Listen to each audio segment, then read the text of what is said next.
Hello students. So let's try to solve one more question from IIT JAM 2025. And this is a question of mechanics from the NAT and that is NAT type, numerical answer type question. So this is wonderful question. Just a very simple one, but very conceptual. So what is this question? Let me go for that. So in this question, it is given that there is a elliptical orbit and of a planet and which is moving about any star where a star is one of its focus. So as Kepler's law, we can easily plot all these things.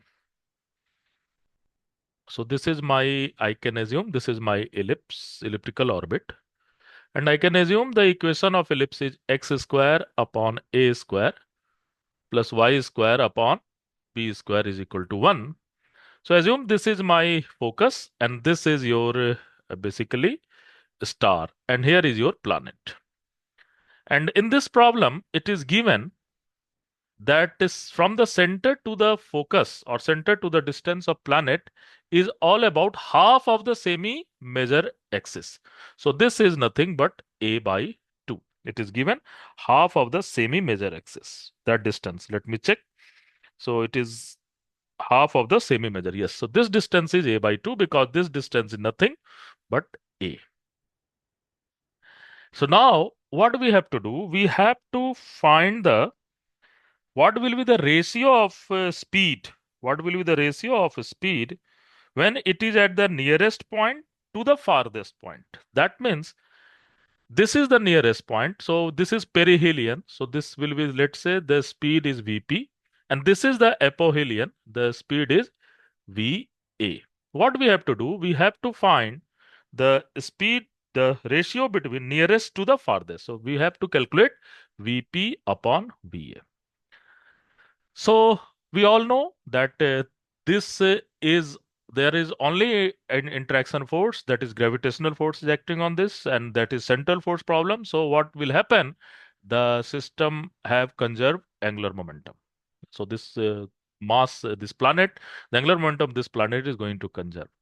And at these 2 points, we can easily write the basically the value of angular momentum. So what will be the angular momentum here? So here only you have a tangential velocity. Here you have only tangential velocity because at the r maximum and the r minimum, r dot is equal to 0. So you have only tangential velocity. So what will be the tangential velocity? That is Vp. And what will be angular momentum? So this is point P and this is point A. So angular momentum at point P is equal to m and this is your r. So this value is equal to a minus a by 2. Vp must be the angular momentum about this point is a plus a by 2. So that value is equal to a plus a by 2 into Va. And what we have to do? We have to calculate Vp upon Va, and that value is equal to 3 by 2a upon 1 by 2a, that is 3. So you have to NAT type question and the answer will be 3. This is just a cakewalk if you know the whole diagram, how you can identify the Kepler's 3 law, and you can easily calculate all these things. Thank you.